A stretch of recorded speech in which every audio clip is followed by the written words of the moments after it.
Time is 6:01. I'm calling the meeting to order. First thing we are going to do, just so you folks know, this meeting is actually in two pieces. There is the open meeting, which we're in now, the general meeting, and after this, there is a work session, which we'll be conducting. So we'll be opening this, adjourning this meeting, and then going into the work session. Any of you that are here that would like to hang out for our work session, you feel free to do that. But just know that it is in two pieces, okay, two components. With that, Becky, could you please do our attendance? Jessica Dressley. Here. Mike Reese. Here. Carrie Tate. Here. Lisa Hadeen. Here. Becky Beisel. Here. Stephanie Malm. Present. Brian Davis. Here. With this, let's stand and face the flag, remove your hats, and do the Pledge of Allegiance. I pledge allegiance to the flag of the United States of America and to the republic for which it stands, one nation, under God, indivisible, with liberty and justice for all. At this time, I'd like to ask everyone to take a short moment of silence in acknowledgement of the victims of the horrible shooting over at Ridgefield just the other day. So if we just take a moment, please.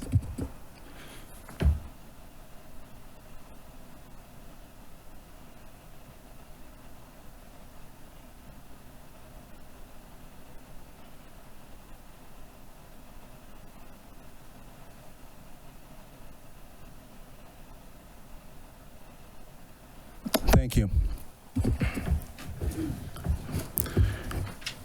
We only have one agenda item tonight. I need a motion to approve the agenda, please. So moved. Second.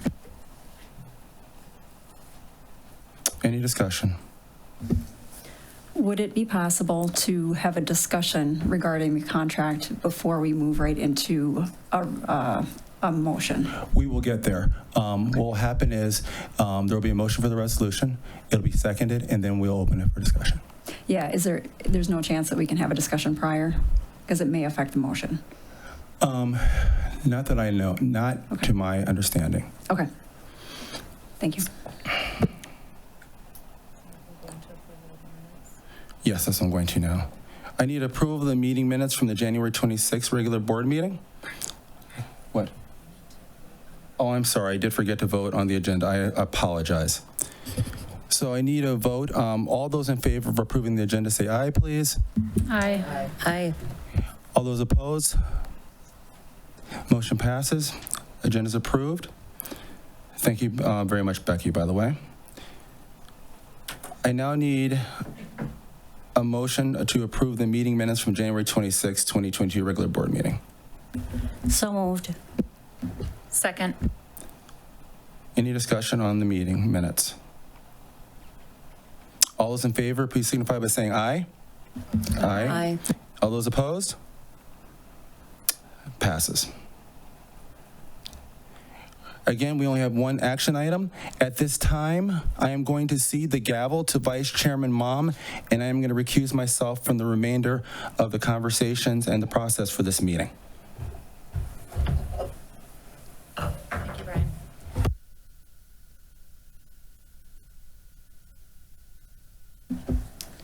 Can I get a motion and a second to approve the teachers' collective bargaining agreement for the 2021 to 2022, from the 2021 to 2022 and 2022 to 2023 school years, please?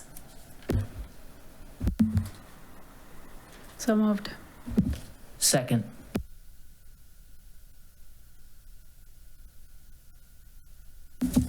All right, before we go into a discussion, can everybody hear me okay?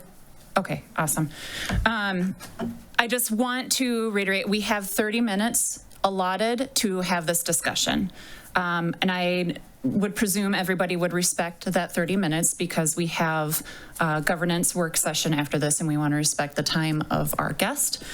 From there, at the 30-minute mark, if it's not resolved beforehand, I will probably ask for, to take a roll call vote to see where we're at. We will stick to the topic of the teacher's contract as laid out as on the agenda.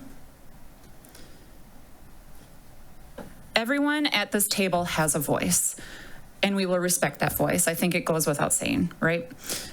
Please refrain from talking over others, be respectful of those speaking, and allow others to participate in the discussion. And if at any time during the discussion we find ourselves kind of talking in circles, it's appropriate that any member can speak up and ask to move on.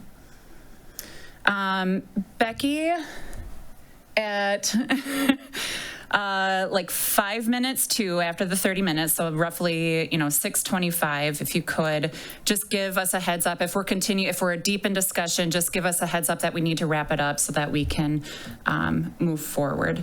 So at this time, unless there's anything else that anybody wants to add, let's open this up for discussion, please.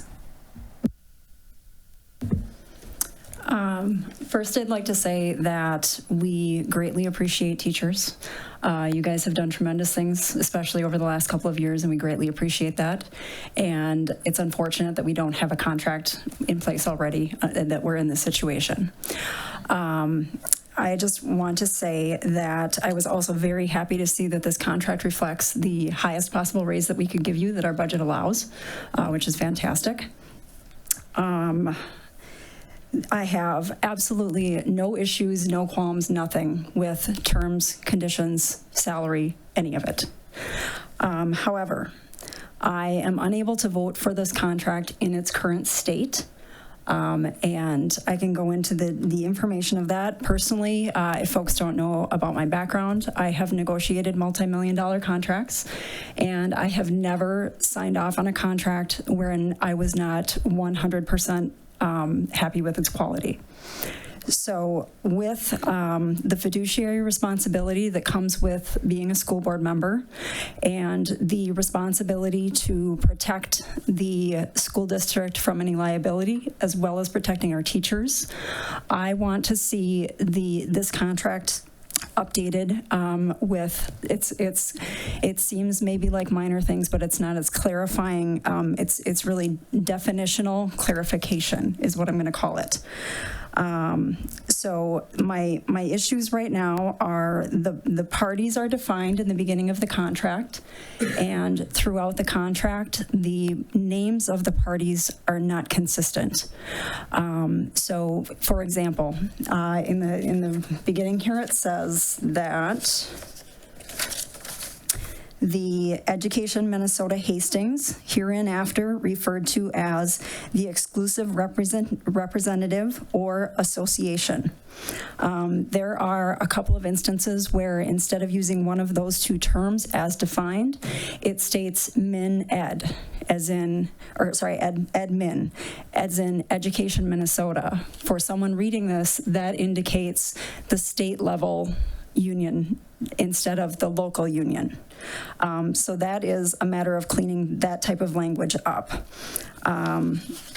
The other thing that I am concerned with is that there has been a new committee formed in here.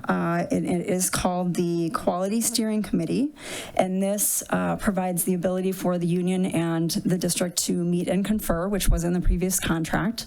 It was not specifically named this, and what was added in here is that educational matters of the school district not covered by this agreement is covered with this committee.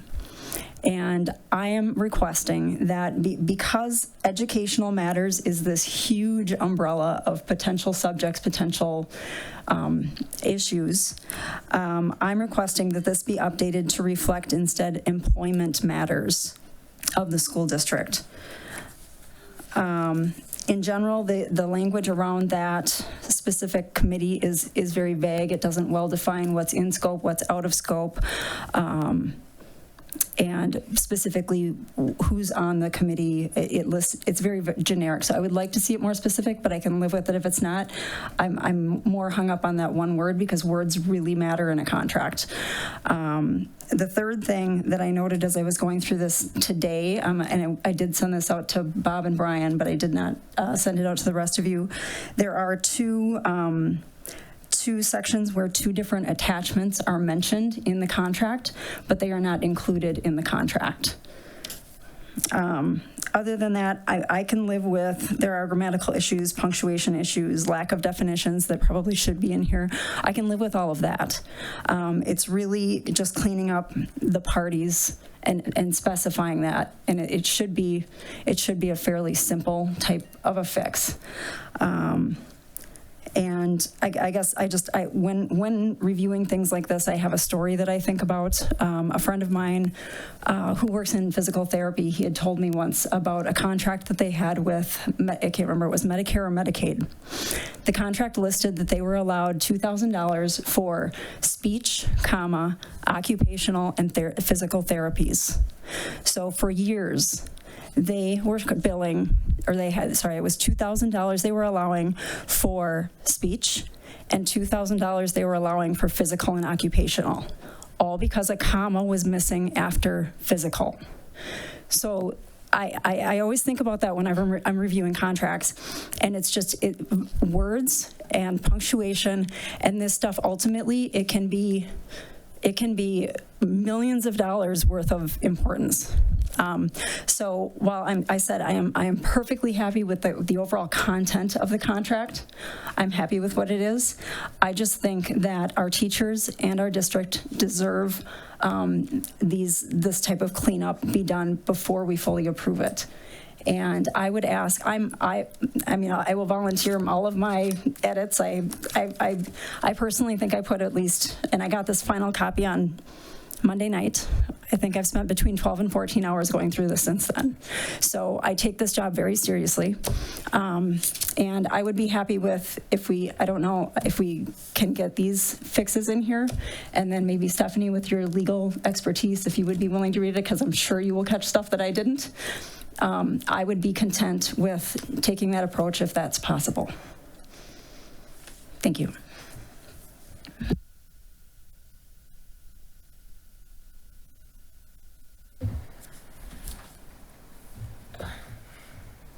So I appreciate the time that you took upon yourself, Carrie, to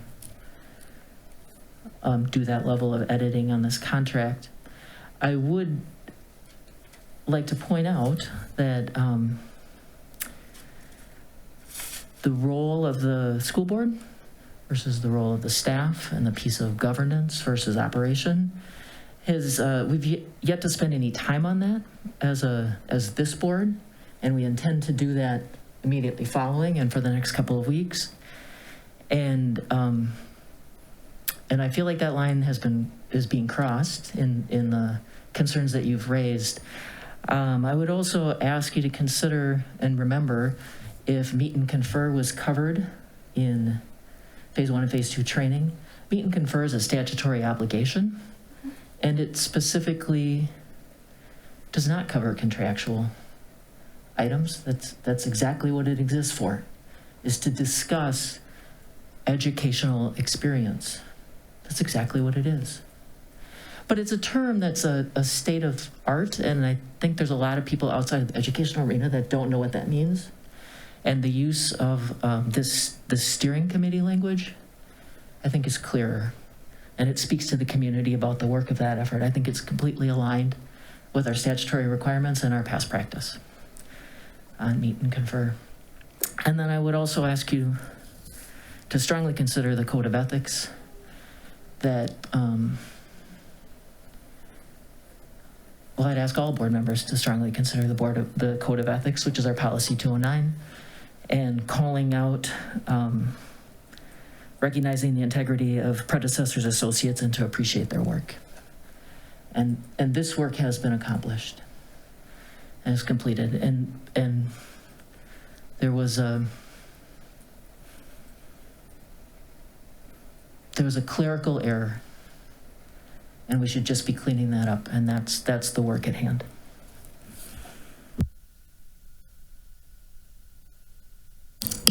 Lisa, I appreciate your comments, but a clerical error it wasn't a clerical error, it was a legal error, and I just wanted to clarify that. And I kind of paused there because I was trying to think of the right. I feel it was an oversight, it was a practice where we're new to the concept of the consent agenda, and it was an oversight, and that's all it was.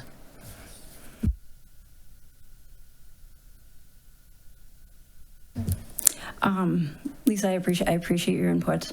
My hang up is that while me going through this contract in detail was not required of me, I feel that any contract that is put before me to vote on requires my due diligence and my time to go through it thoroughly so that I know what's in it, and I am content with ultimately signing off on it. And that's very fair. And I think that's an appropriate expectation. The piece, though, is to take it from review and understanding to see, does it align with the parameters and guidance and governance provided by the board? And I believe the answer is yes.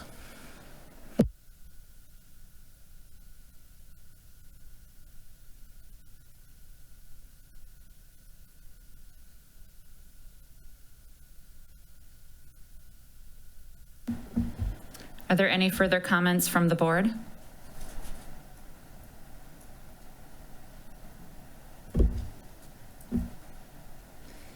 Hearing none, do we feel comfortable enough to take a vote on this contract? What I would need is for Becky Beisel to read the resolution and move for a roll call vote. Okay.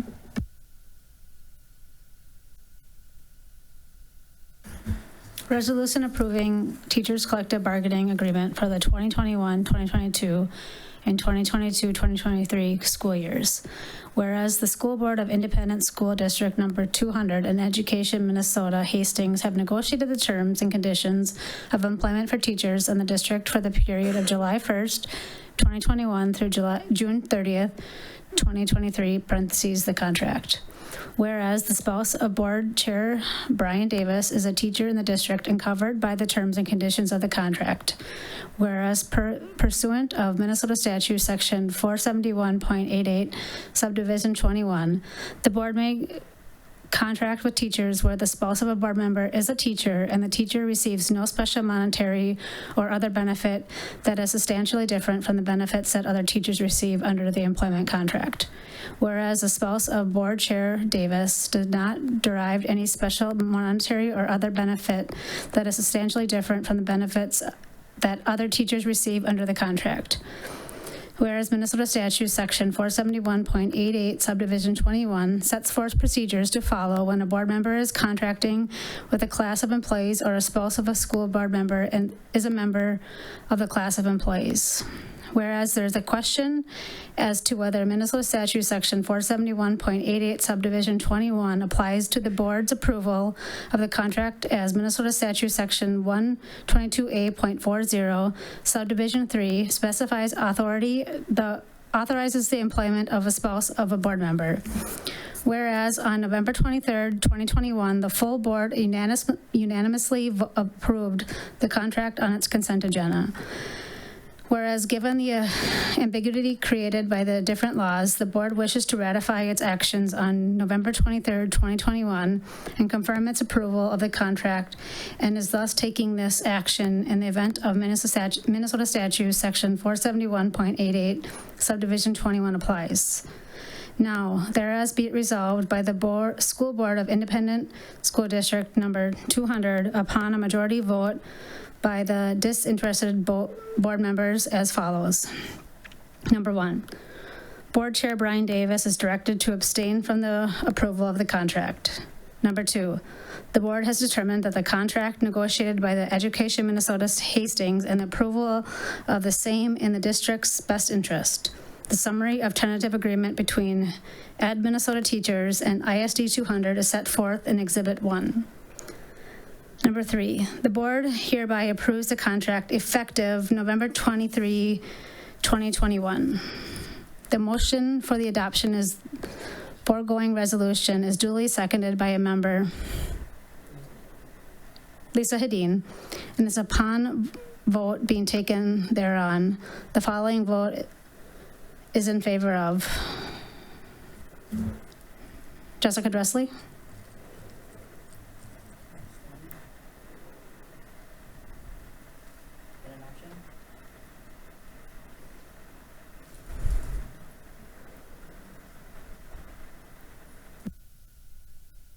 I believe the rule with if she abstains is that her vote goes with the majority, correct?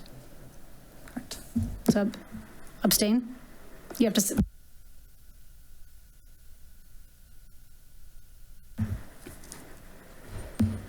I abstain. Mike Reese? I'm going to vote against it. Carrie Tate? No. Lisa Hedin? Yes. Becky Beisel? Yes. Steph Malm? Yes. And upon vote being taken thereon, the following vote is in favor, therefore, and thereupon, the resolution has declared duly passed and adopted.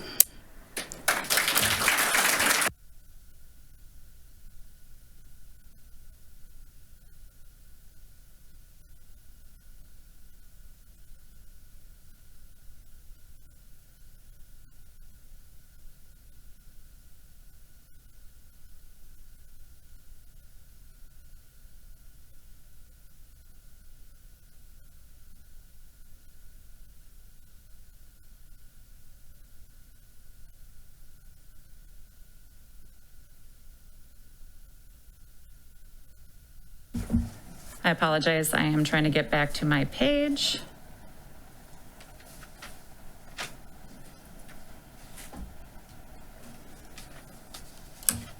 At this time, can I get a motion to adjourn this meeting? And So a second. moved. Second. This meeting is adjourned.